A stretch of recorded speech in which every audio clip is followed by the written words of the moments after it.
heroes and fellow adventurers. Welcome to the MNmaxed podcast. We want to thank you for joining us, and you do so as we continue the Extinction curse. As always, we'd like to invite you to come join our Discord where you can hang out with us and other listeners of the show. And if you'd like to throw a little financial support our way, you can check out Patreon. And a shout out to all of those at our big number level and above. Wolf, Rock Jedi, Blartimus Slump, Juicy Daddy, Elisa Ellie, Das Chris, Fizzgig, Jacob Moriarty, Dicky Lopez, Carnifex, Alex K, Mordine, Doma L. Laka, Dr. Grinnis, Forevermore, Frank L, Just Mike Works, Ross D, Tree Hugger, Darren W, and Gold Rhino. Shout out to new patrons and somebody I think I may have missed for a couple of weeks, but an active member of our Discord, Lockfin.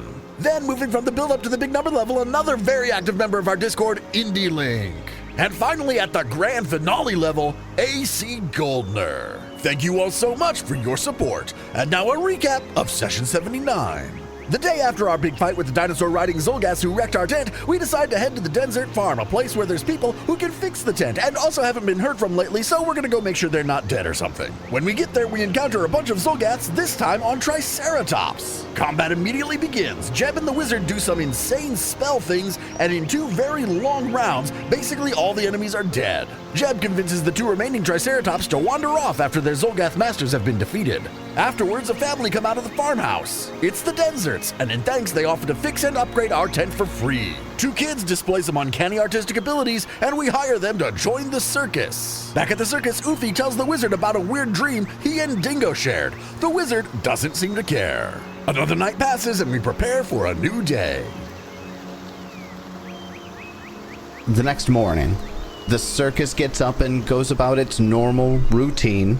You have the professor bringing you the coffee. He doesn't really address the dinosaur attack. He looks a little distant, like he's got a lot on his mind while he's pouring you the coffee. The professor? Yeah. After that, everybody just kind of starts the process of getting in the canvas from the Denzerts and making repairs to the tent and making it I think I mentioned this last time, you get the largest tent upgrade now. Yeah. So work begins on that today. Is anybody going to deal with the professor? Alright, I got this real quick. You don't have to. I got this. Okay. I say, Peach Pie, did the professor seem a little bit morose this morning to you? I think it suited him well. I think I should go talk to him and see if he's all right. If you wish. And Bernard will go talk to the professor and see what's going on. What's wrong with the old guy? Oh, okay. Bernard scurries up to the professor as he's going about his day, and he's starting off by getting a inventory of all the canvas that's coming in and working directly with the Denzert parents to figure out how much they have to work with. Bernard will just climb up his leg real quick and up onto his shoulder. Hello, Bernard. Yes, hello, Professor. How are you this morning? I'm okay. I'm okay. Lots of work to do. Yes. Getting the tent fixed and all that. How exciting. You know, you bringing around the coffee every morning has always been such a charming thing. Much appreciated. I know the others, they're not very good at being appreciative, but I want you to know what you do is appreciated, Professor. I just wanted to say, it seemed you were a little bit not as peppy this morning. I just wanted to check to make sure everything was all right. I'm sure it's all right, but just wanted to ask. He gives a big, bright smile after Bernard's little speech there. Bernard, I appreciate that. Thank you very much. I'm a little concerned. The heroine is getting very close to the circus. Yes, the Zolgas and dinosaurs attacking our performance and the audience members. It was, certainly very dramatic. I want to ask Moonlight what we should do. Do we keep going for more shows, or do we pack up and leave while we still can, or... Oh no, I'm certain the group is going to go and destroy these Zolgas at the Aeon Tower. I've seen them do it many times already. I'm sure there's nothing to worry about. All right, Bernard. Thank you. You've made me feel much better about it. Of course, they're very good at violence. I suppose they truly are. They are. It's frightening. But in a reassuring way. Reassuring, yes, I agree. They're on our side. Of course. They're... Well, I don't know if they're good people yet, but they're trying. I think we're making progress. Well, that's all that matters, isn't it, Bernard? Yes. That was great. Take a hero point, David. Bernard gets a hero point. Oh, there you go. Bernard hero point. Can Bernard be the face of the party from now on? Moonlight's gonna retire. Moonlight's been doing this ringleader thing for a while now. Well, I just didn't feel like Moonlight would care if the professor seemed sad, but it felt like a hook I wanted to pursue. But Peach Pie also wouldn't care, so it's only one person left who's gonna give a fuck. So, does anybody have any plans on what they want to do today? Well, I'd be working. I mean, unless we're going out to the Aeon Tower, Peach Pie would definitely be putting that hammer to stake drive in use. Oh, I mean, we definitely need to start working our way towards that Aeon Tower. Do we know anything about this tower? We don't know much about the tower. You don't know much of shit about it. It's miles outside of town. It's not visible from Willowside. You just know it's the closest city. Willowside's the closest city? The one we're in? To the Aeon Tower, correct. Is there anywhere in town we could get more info? Yes, you were given information from Miss Tessa. She said that you could come and take a look at records at City Hall. I go do that. We go do that. I don't read good. The Wiz likes reading shit. And by we, I mean the wizard does most of the looking. It went so badly last time, I don't even wanna. We got just like the bitchiest librarian ever. Like swindled us out of money just to look at the fucking library. Yeah, didn't you pay? Because I refused to pay or Yeah, something? I did. I paid her. Yeah, I'm not paying somebody to read books. Like, no. We're going to the library, or City Hall. So Moonlight's going to the library, Wizard's going to the library. Peach Pie, Jeb? Nah, hang it back. I'll help put up the big top. I do have a stake driver. Yeah, I'm definitely just taking care of the animals. Somebody's got to do it. Okay. Moonlight and the Wizard go into town.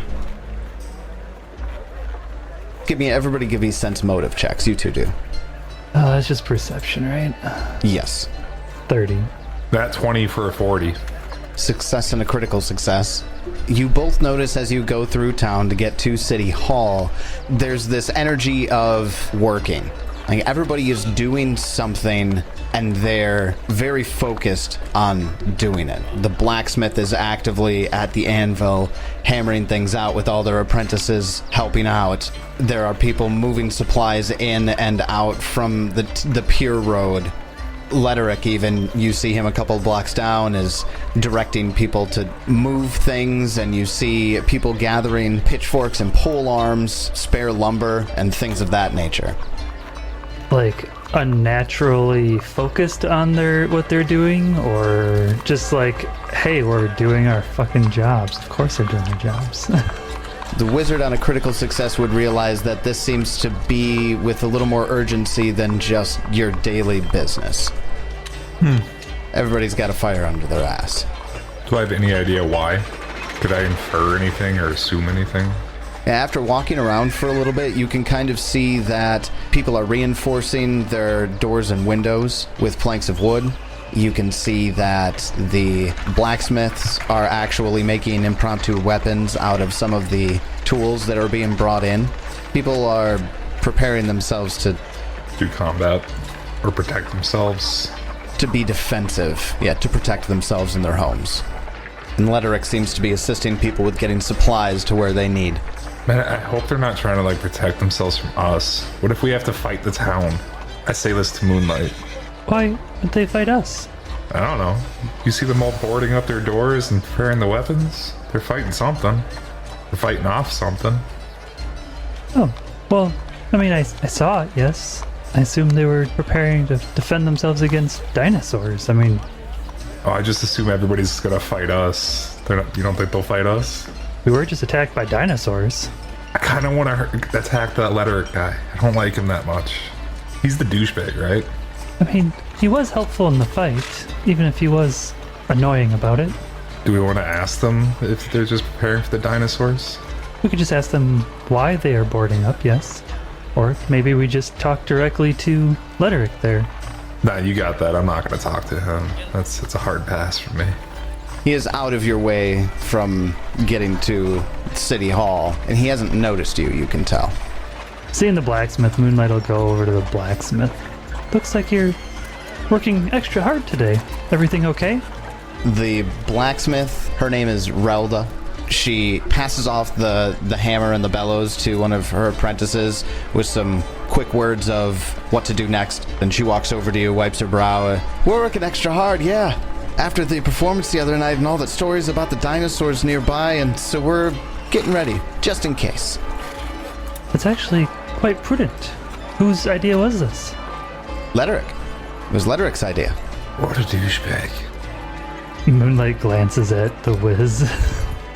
He's very keen on making sure that everybody stays safe. That's very kind of him to keep an eye out on the town, as he lived here his whole life. Oh, yeah. His family's been doing it for generations. His family has been guarding the town for generations? Aye?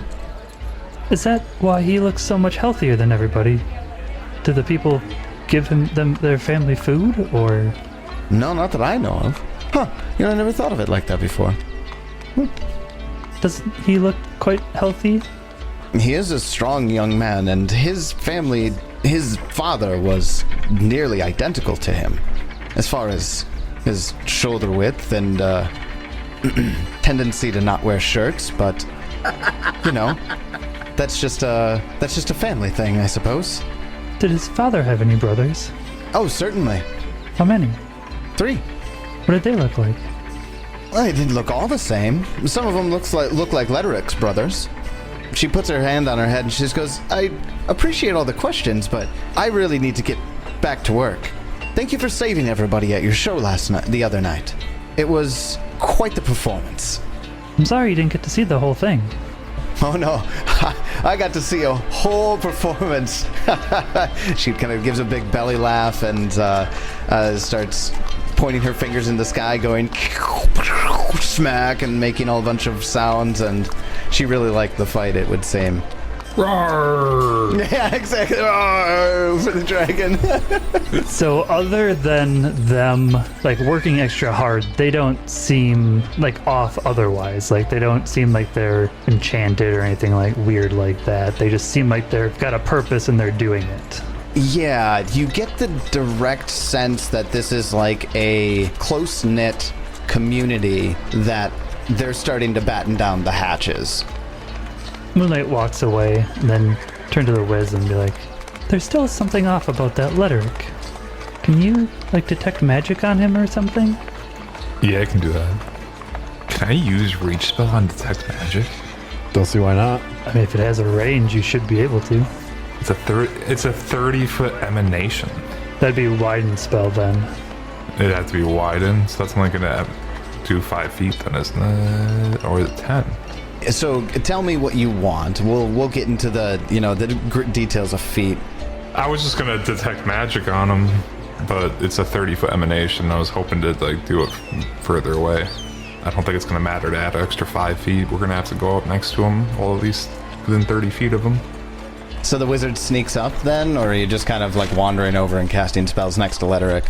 No, I'm just telling Moonlight we gotta go up next to him, and I'm gonna cast spells in his face. Is that cool?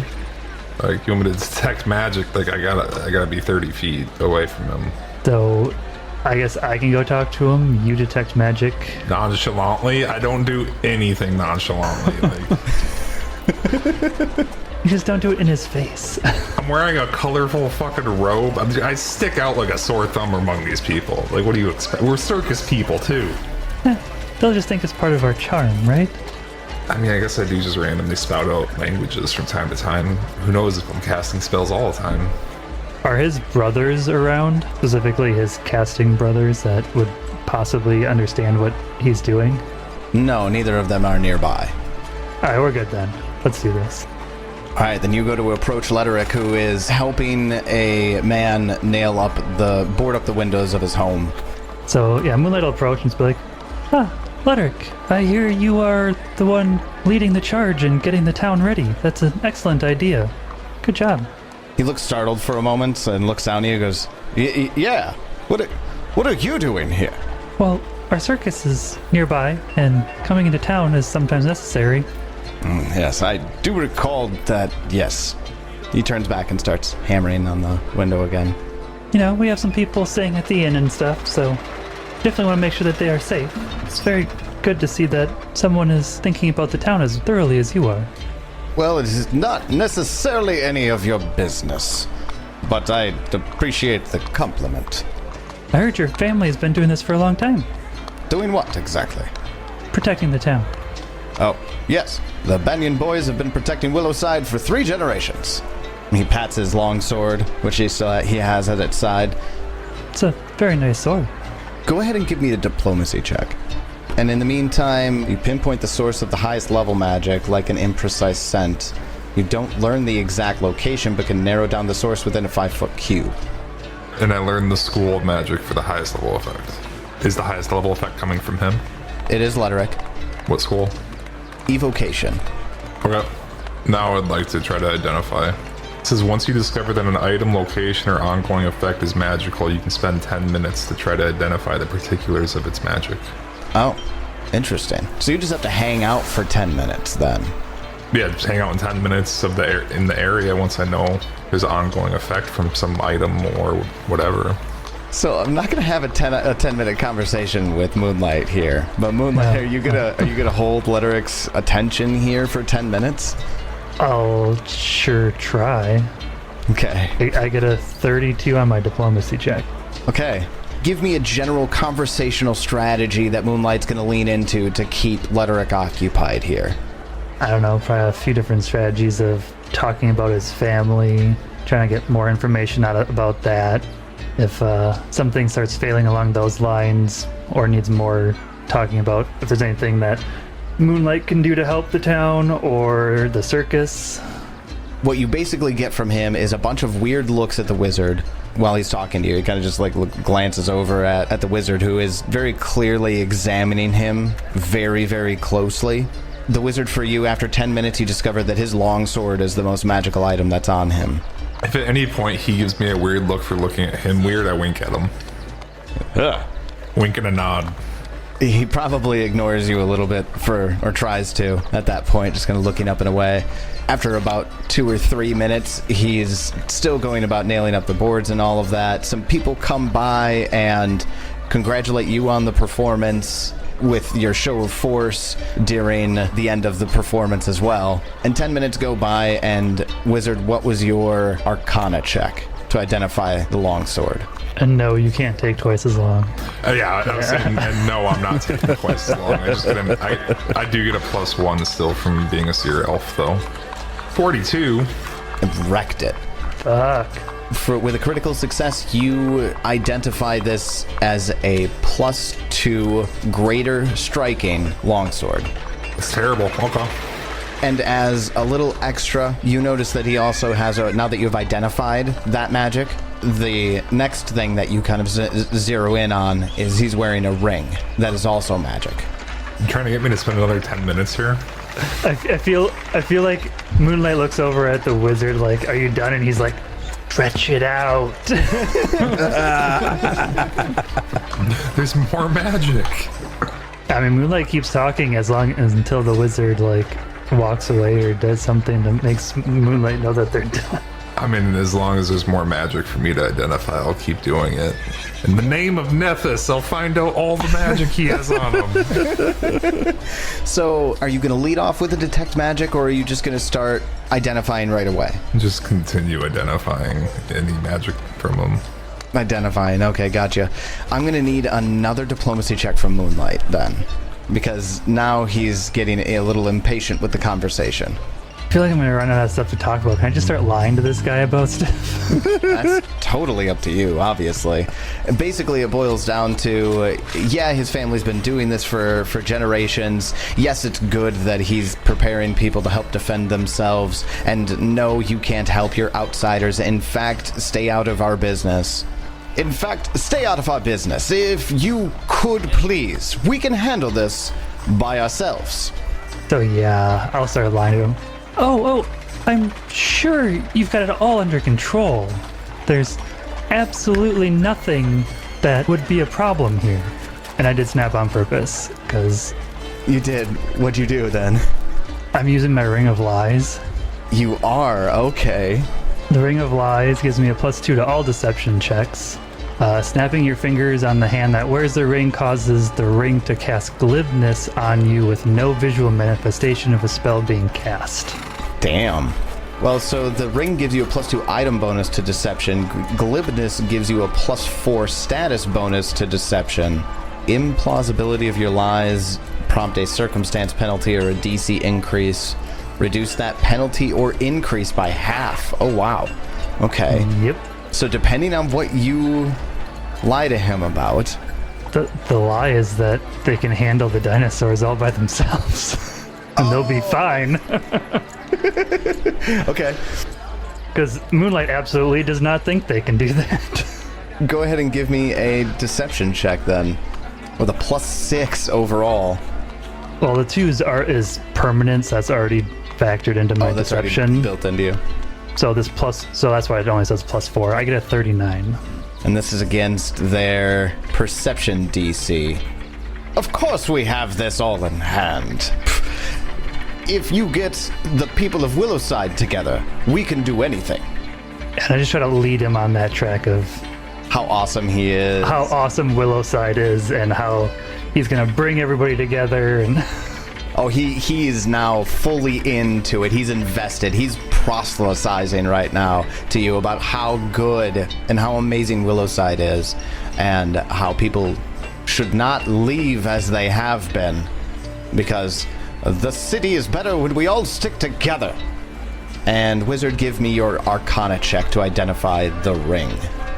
That is a critical success. That is a ring of sustenance without a doubt. Okay, I'm getting bored. This mediocre shit. I waved Moonlight off. Like that wasn't worth the 10 minutes. right. I was hoping more illusion type versus boring stuff like. We have no reason to ever kill and loot this guy. I'm just gonna throw that out there. So I would imagine at that point, if the wizard walks away, Moonlight, you just stop the conversation and just walk away as well. Moonlight just like bows and says, "Thanks for your time. Bye." It was in the middle of a fine, goodbye, and you continue on to City Hall. Yep. When you get there, the receptionist is a young man. He's maybe 19 years old. And as Moonlight and the wizard walk in, he has a piece of paper in his hands. And he's about 2 feet away from the door. And as you walk in, he stops. Oh! Ha! Hello there. Hi. This... Is everything okay? No, everything's fine, really. I was, well, actually just coming to you with a sheet of paper that he then folds up and tucks into his pocket. Well, if you were bringing it to me, can I see it? Oh, no, I'm sorry. The paper isn't for you. It was just coaching for me to come to you to ask you to come talk to the mayor today. You need to coach to talk? He just he goes flush, and he just goes, I'm very socially awkward. I'm sorry. Oh, okay. That I understand. Me too.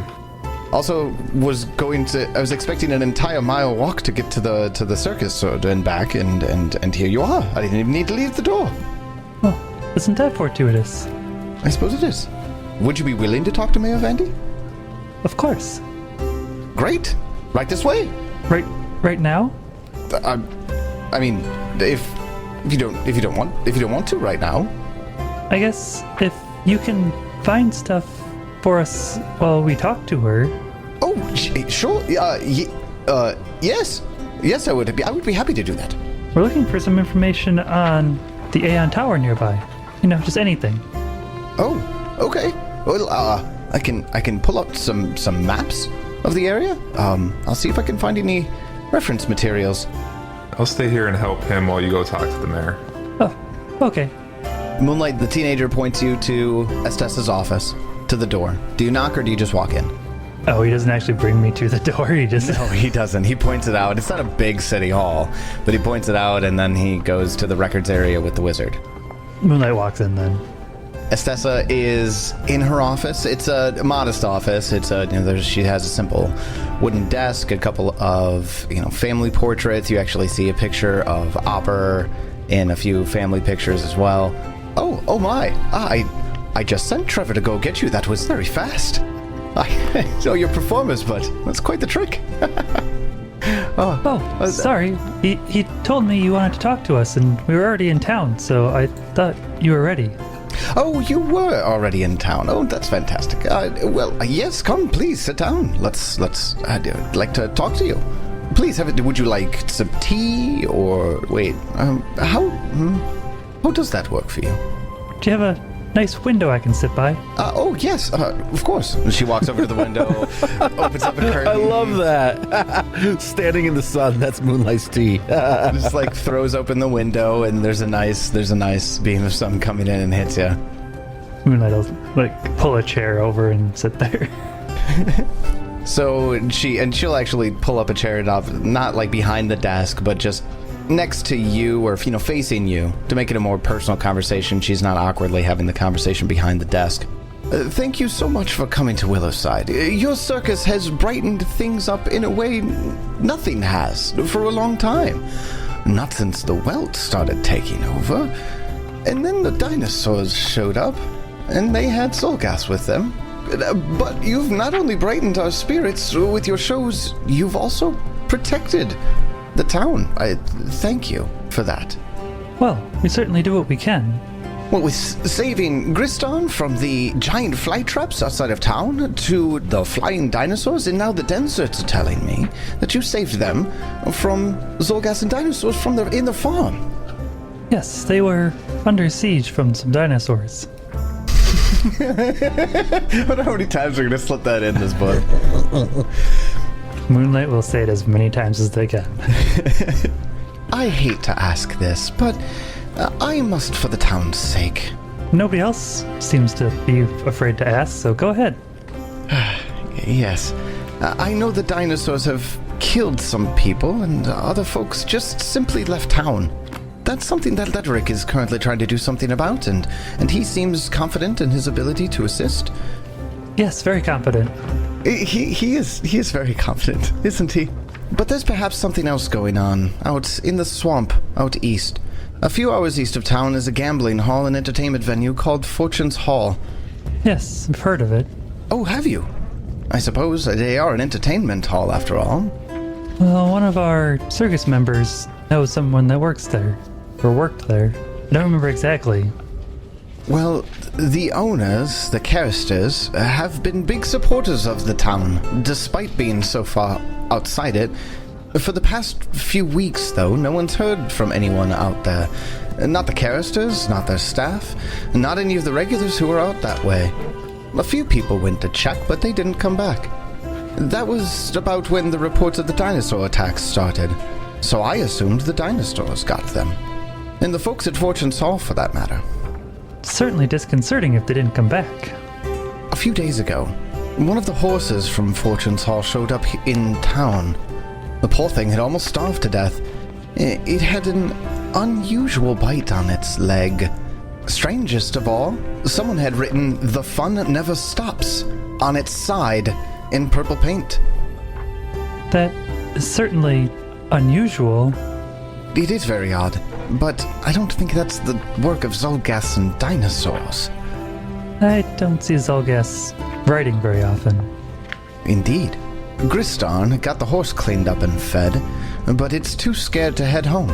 Something strange is going on at Fortune's Hall. It doesn't seem to be related to the dinosaurs or the Welt. I'm not sure Willowside can withstand yet another threat. Will you investigate it for us?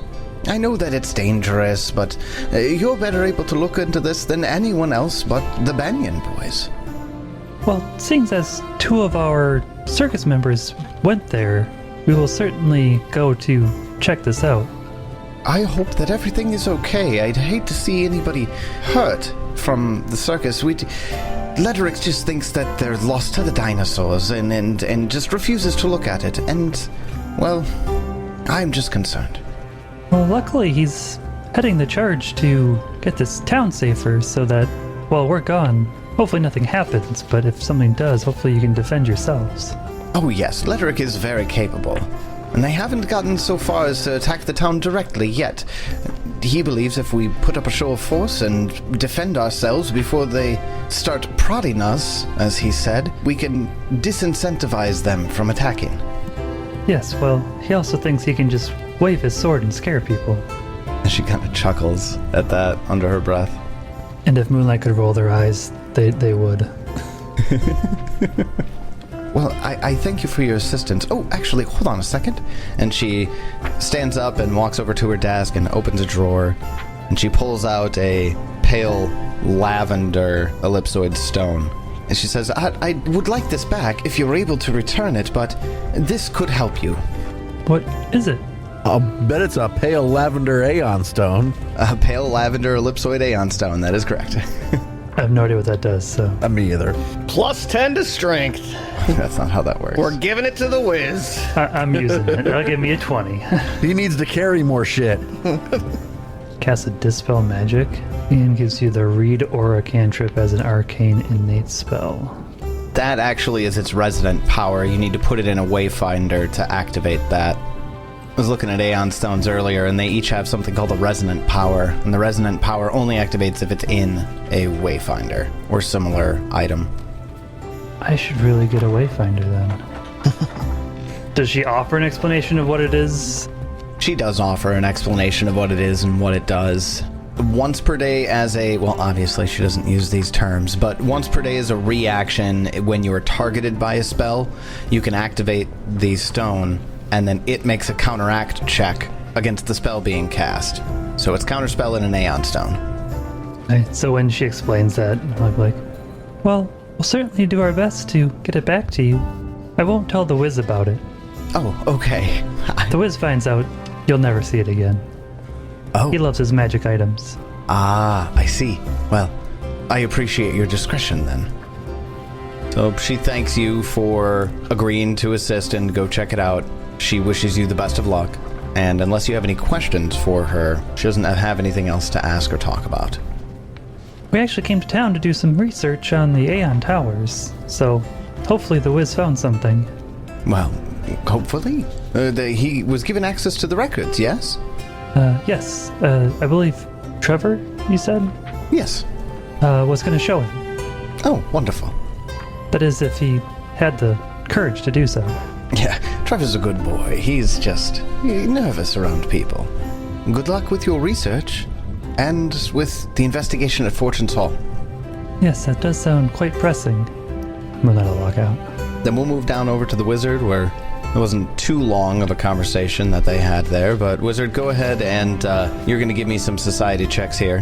How much time we got? Can I do twice as long? Yeah, you could easily do it twice as long. Without it taking like an hour? No, I'm going to make you roll a d4 and then add hours to it to get the information that you need. 32 society. A 32 will get you, you know where the tower is. You know that it's nearby, or the Welt has overtaken that area, so there's not a lot of greenery. There's a forest in the general area, but the Welt is also encroaching in on the forest too.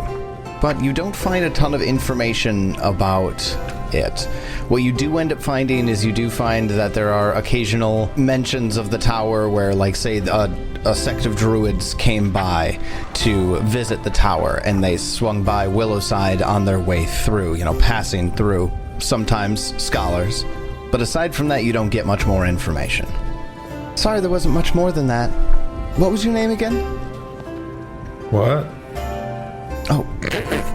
Hi. Sorry. Sorry we couldn't get much more than that. Is it because you couldn't hear me, or were you ignoring me? I'm so sorry. I know I'm easy to ignore. It's sorry. I don't know.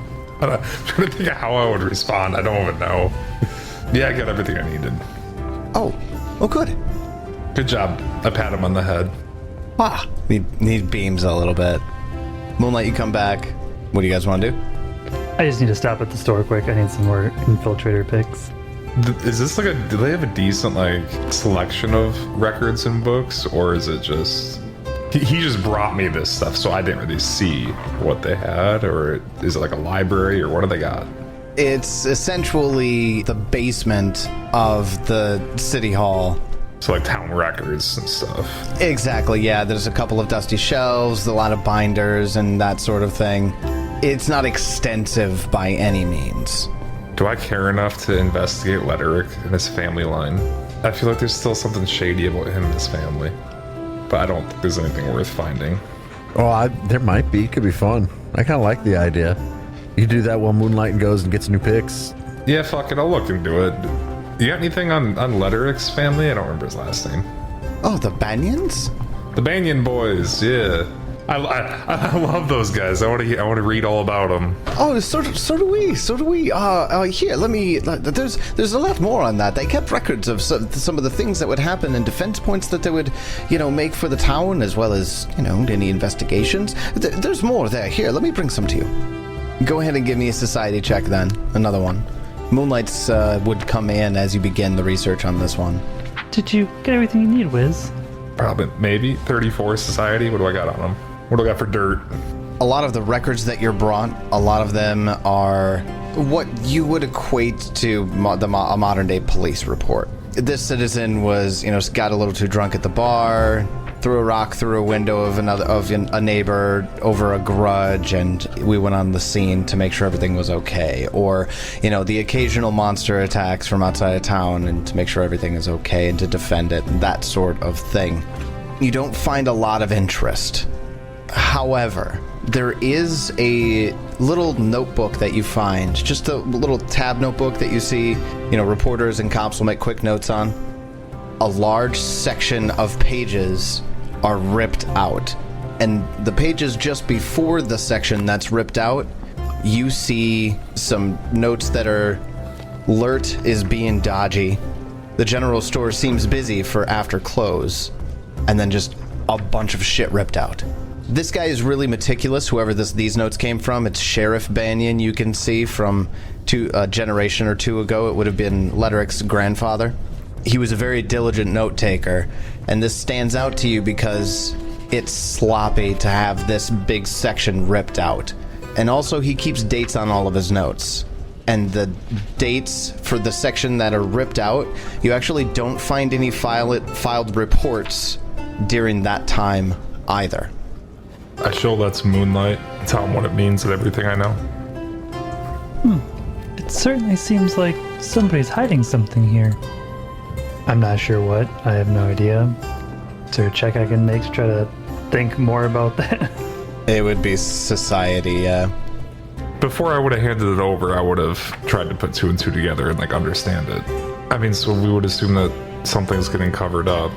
I would ask, after I handed it over to Moonlight, I'd ask, I forgot the kid's name already. The Wiz probably doesn't know the kid's name either, so it doesn't matter. Kid, do you have any records for these dates that are missing? Know anything about them or have any literature on them? That's all I've got. Who is Lurt? Lurt? I don't know. Doesn't sound familiar to me.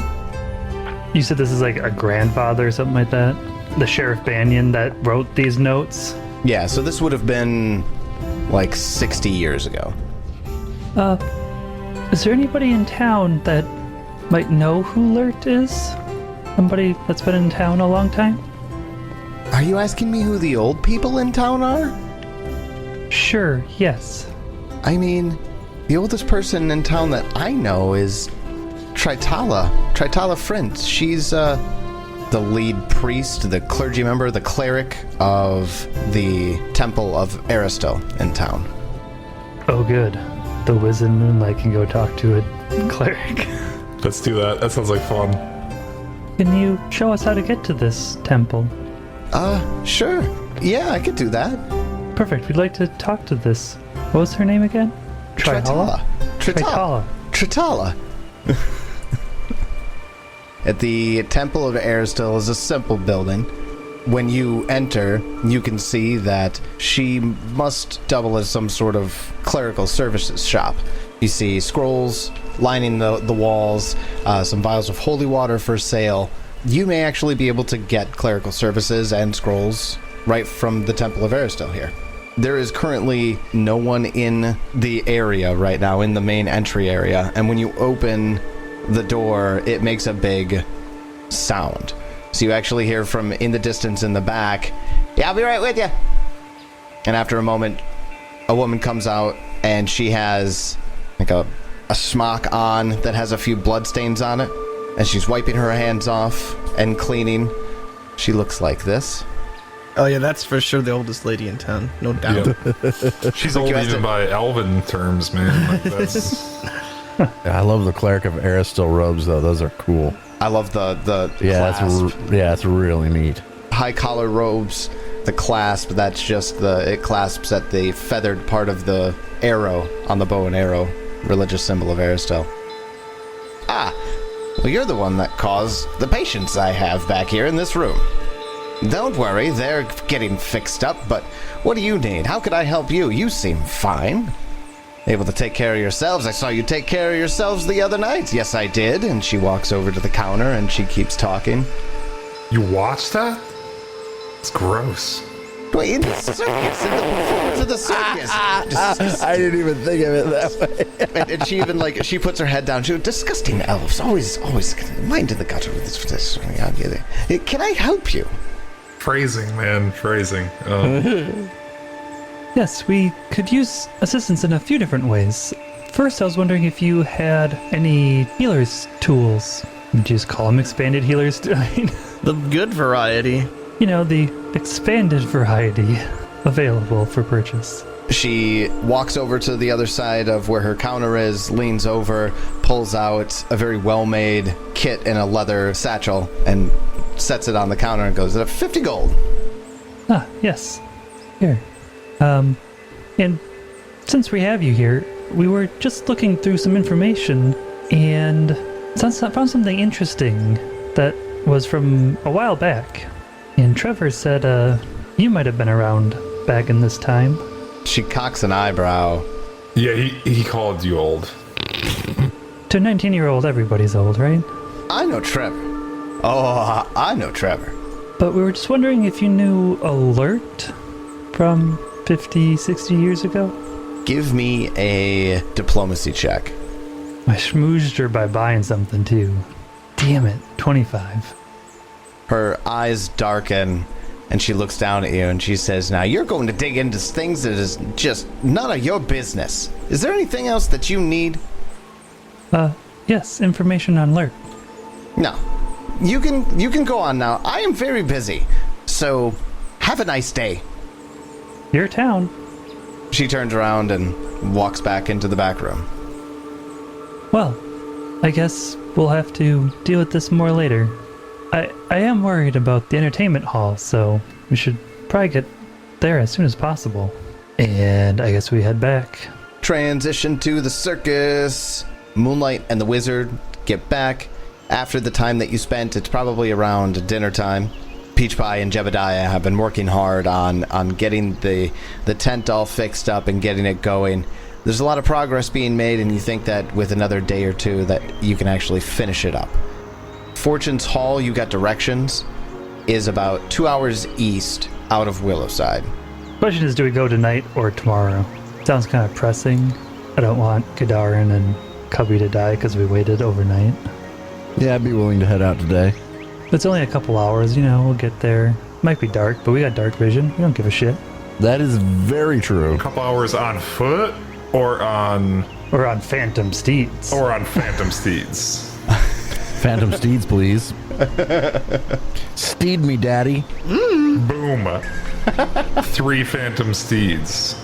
Someone's, I'm assuming Swanee rides Turtle. Yeah. Everybody mounts up. You have to ride through Willowside to get onto the road that heads out east, and you ride through town on your Phantom Steeds and on Turtle. People are watching you pass as you're quite the sight. A 35-foot movement speed. You can travel that much further. I'm going to say you can get there in half an hour, and it's about dusk by the time you get there. Perfect. Let's do this. As you ride up on the steeds to get to Fortune's Hall, you were given some instructions and directions on how to get here. by Mayor Vandy. Just off the trail, you hear the tinny sound of music. Loud, jolly, exuberant music coming from a hall, which is very well built, that is lit up. All of the windows are lit up. It's got big fancy doors. There are signs for Fortune's Hall. There's a colorful wagon in the stables. Fortune's Hall stands on a low hill, surrounded by the lush greenery of a swampy valley. In front of the building, a large scenic pond, surrounded by stone benches and a decorative wooden arch covered with roses and creeping vines. Water lilies cover the serene surface of the pond. Everyone give me a perception check. 36. 35. Also 35. 35. Look at us. Okay. We're very perceptive.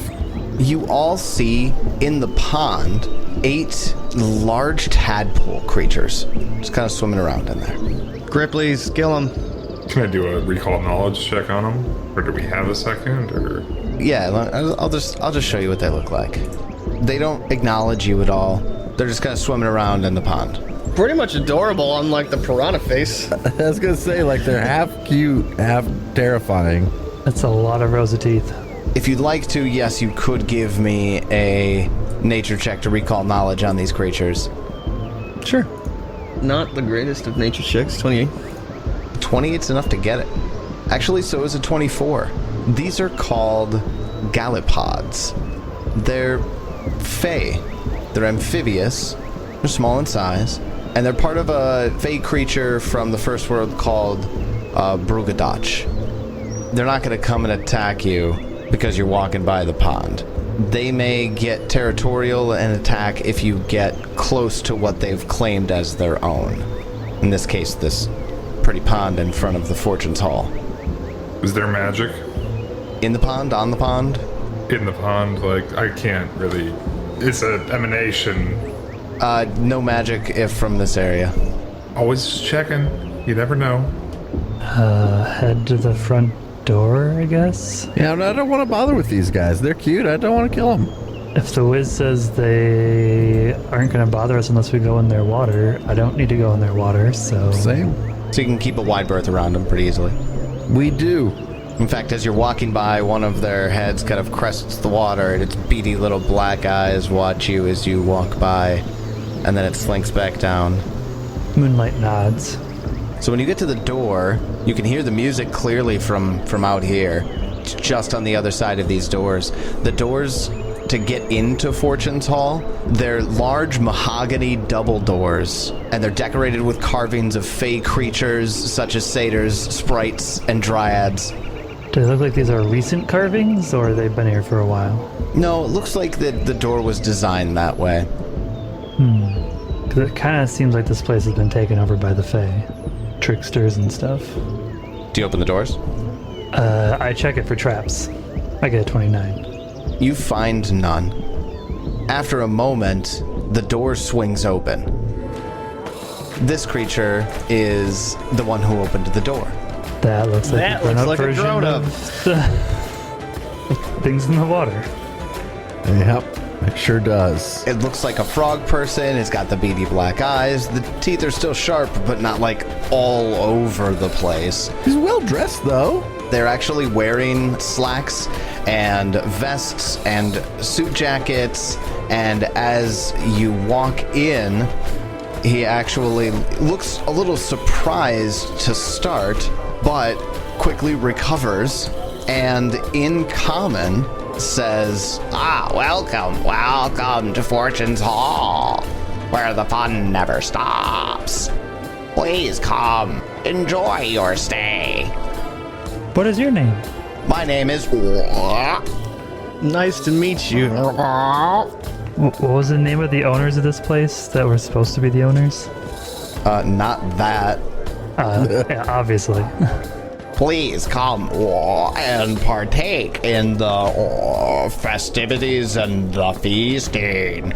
As he kind of steps aside to reveal the foyer into the Fortune's Hall, you see that there are tables here with chairs and a bar off to the side, and they're just mounded with food. There's roast turkeys, there's pigs with apples shoved into their mouths. It's extravagant. It smells absolutely delicious. There's like pots of pasta, anything you can think of that's a big, lavish buffet dish. Prime rib, lobsters, biscuits. Excuse me. Where are the owners? We are the new management. Oh, well, what happened to the other ones? Oh, you'd have to ask one of the new management. Didn't you just say you were the new management? No, not me. And he actually gestures around, and there are a handful of these creatures in the foyer here. They bringing you trays filled with drinks. Like there's little low balls with brandy and some other beverages. There's a couple of ales and little cocktail shrimps on a tray, and they offer them to you.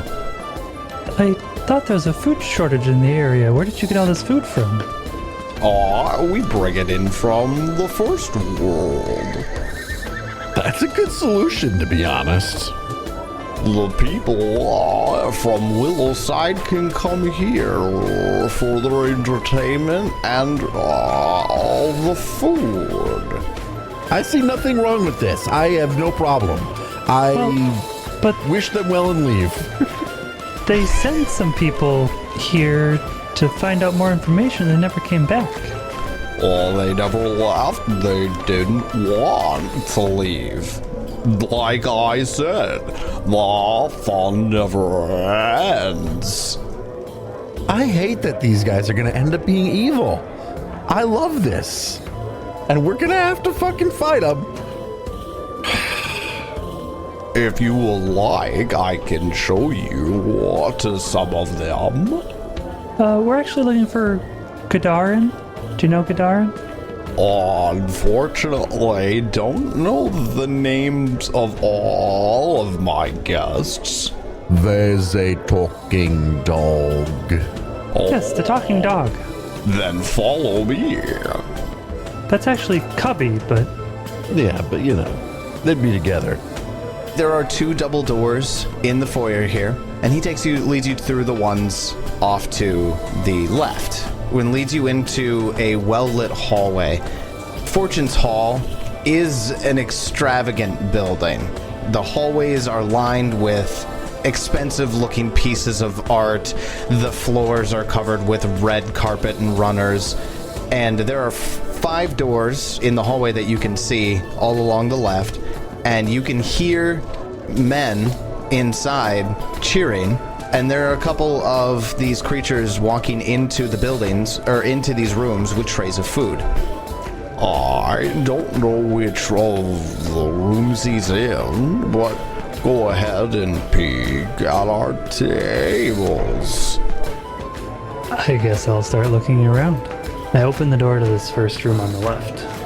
So you open the door into the first room here.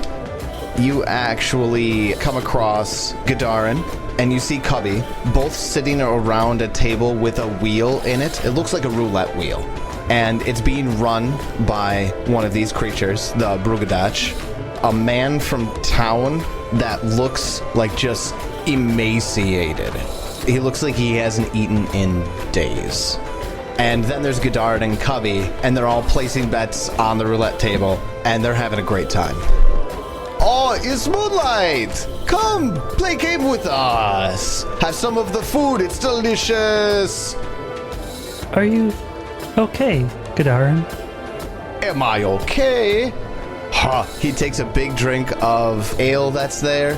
He's got a big turkey leg that he takes just a huge bite out of. Cubby actually has his nose in a bowl that's up on the table that has a big ham shank coming out of it, and they're both just eating, and they are enjoying themselves.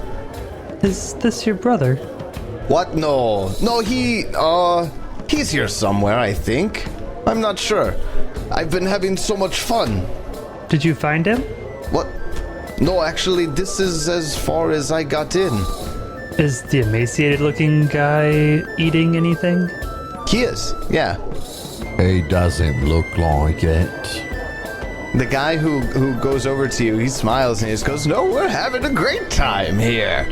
He strains a little bit to say it, but he looks sincere to say it. There seems like something odd is going on here.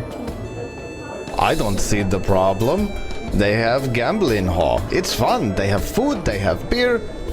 Yes, but you came here for your brother and you have completely forgotten about him.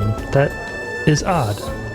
What? I'm sorry, I didn't forget. I just got distracted. I figure if he's here, he's here. Why not play some games before going to tear down the place to go find him? Will you roll some roulette with me? But you have been here for like over a day, darling. What? No, that can't be. Yes, it is true. Nah, just come play a game with us. How about you come with us? Yes, let's play a game of hide and seek where we try to find your brother. Stay in hall. We would find him wherever we find him. Okay. Cubby, you want to come? Let's see what else they have. The Brugadach that's running the table, he says, I suggest the theater for the evening show. You may suggest it. Okay. Also, how about some food? And he pulls up a tray that has fancy looking hors d'oeuvres on them to peach pie. They're these cute little penguins made out of grapes with little toothpicks on the bottom of them. And then there's a carrot for its little beak. And there's the trays just lined with them. And he just brings it up and offers it to you. Moonlight grabs one. You certainly know how to appeal to David, that's for sure. Moonlight, what do you do with it? I look at it. It looks like food. Like, I squeeze it. Does it act like it? Yeah, it acts like food. It's the grape squeezes. You could pull the carrot off for the little penguin nose, and it's all there. That's food. I put one in front of Turtle's nose. Turtle sniffs it. She sends you an emoji of the equivalent of a shrug. Like she's like, I don't want this grape. You got meat? Fuck it, I'll eat it. I eat a penguin. It's fucking delicious. Yeah, it tastes great. Actually. And now I'm high and want to gamble. No, it's just a little fruity, little fruity treat. Go ahead and give me a will save. Oh no, not that. I critically succeed. I believe that's how it reads, right? If you succeed. That's how that works. Yeah. For sure. That is absolutely not a success. It's a failure. Hero points. Fuck no, dude, I want to see what this does to me. You don't have any effects, really. Well, okay. Spencer knows you failed, but Jeb doesn't see any issues with it. It just tastes like food, man. I eat more. I keep an eye on Chip. Yeah, Moonlight definitely does not eat theirs. Partially because Moonlight doesn't eat, but... Why so suspicious? The fun never ends. Well, to be perfectly honest, I was not expecting to see all you Brugadachs here. Oh, I understand that our appearance may be off-putting to humanoids. Oh no, I've seen many things. I am not put off by your appearance. I am put off by your presence here, but not in a racial way. Can I do a recall knowledge on what this guy is and like where he comes from and everything? You should definitely do that. Now that you see the the adult version of it, yeah, absolutely. Go ahead. Nature again? Or is this gonna be something different? Same, yep, still nature. 36. So 36 is a success. Yes, this is the midlife cycle of the Brugadach. What do you want to know, wizard? I'll give you 2 pieces of information. Where are they from? He said something about the first world, right? They are natively from the first world. So that they're is Fae. correct. They are Fae, and they're from the first world. What are they known for? What do they do? Are they like fucking tricksters? Are they like merchants? Like what are they normally known for? Are they just not known for anything? With the success, you are aware that there is research that exists about Brugadach's connection to feasts and large feasts, and providing those feasts for people who come across their settlements in the first world. How about alignment? Are they typically a certain alignment? I feel like you can't answer these questions. Like they're not. Yeah, good that one's tough. I can't really do the alignment one necessarily. I can tell you that you know that the midlife Brugadaches have been magical because the Brugadaches are very magical, as many Fae from the first world are. Yeah. But you also know that they're well known for their connection to bountiful feasts, or at least food of some kind. There's some magic with food. You don't know exactly what that connection is, though. I don't know what else I'd even want to know. What do you guys want to know? Am I gonna die? There's nothing that you know about them that would indicate that Jeb would die from eating their food. I guess I would just say to Moonlight, it seems as though something very suspicious and possibly sinister is happening here. Would you agree? Yes, I certainly do agree. Something is not right here.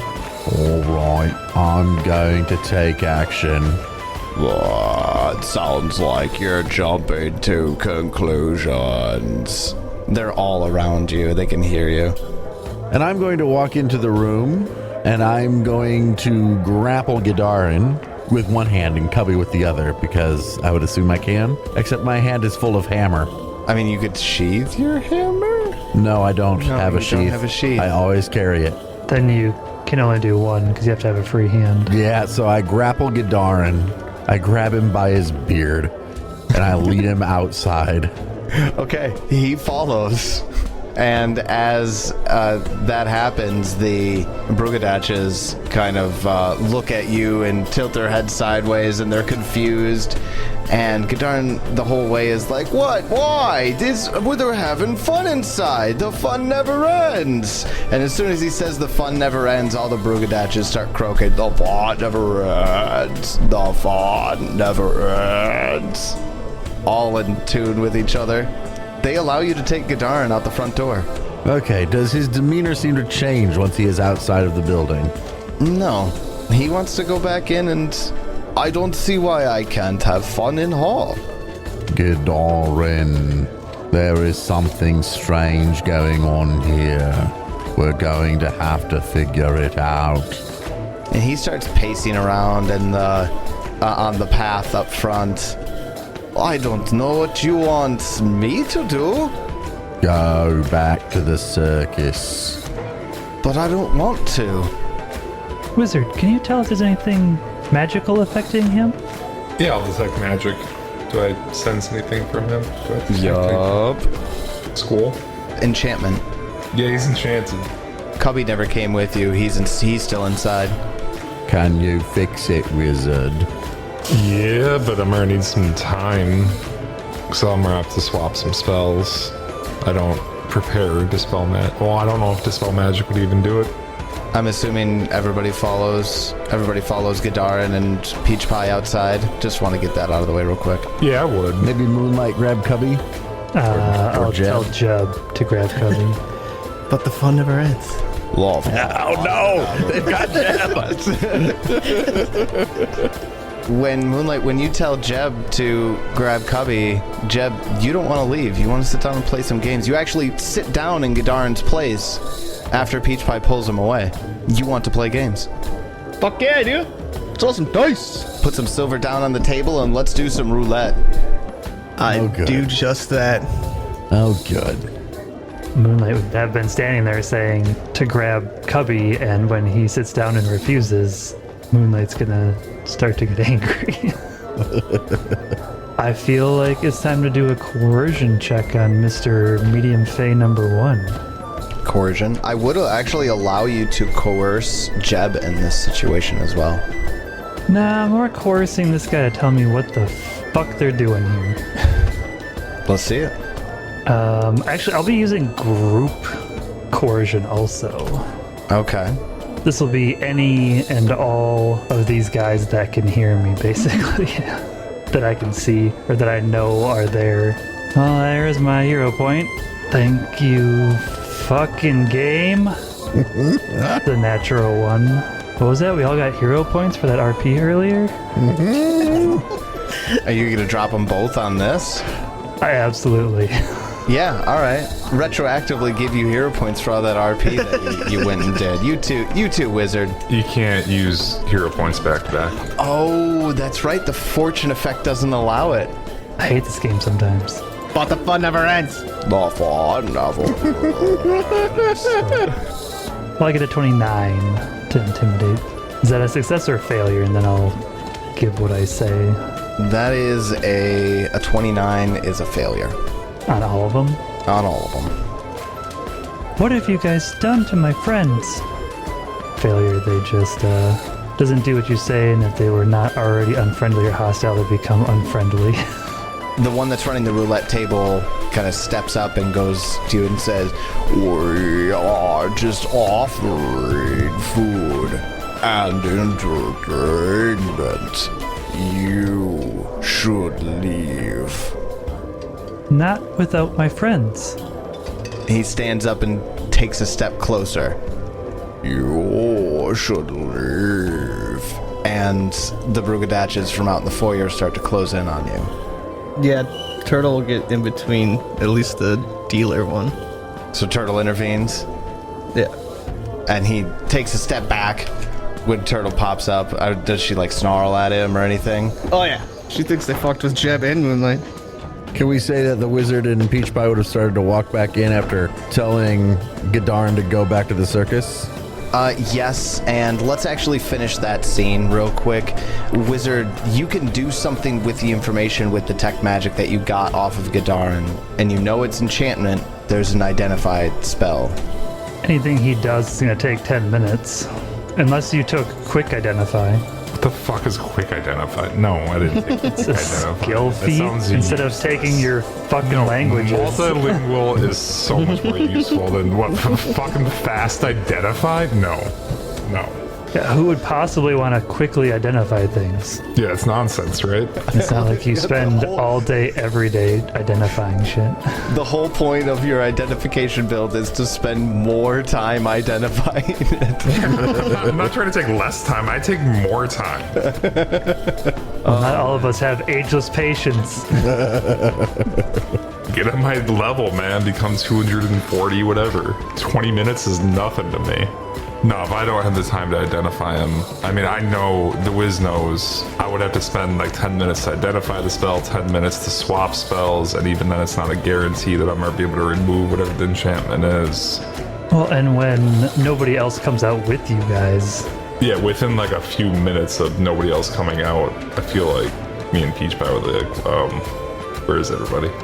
I mean, you're also right outside the door. If something happens, you're going to hear it. Jeb, until they do anything openly hostile, anything considered a hostile action against Moonlight, they are considered friendly to you. But as soon as they do anything violent or a hostile action against Moonlight, all bets are off. So I think at this point we're going to hit initiative. But the fun never ends.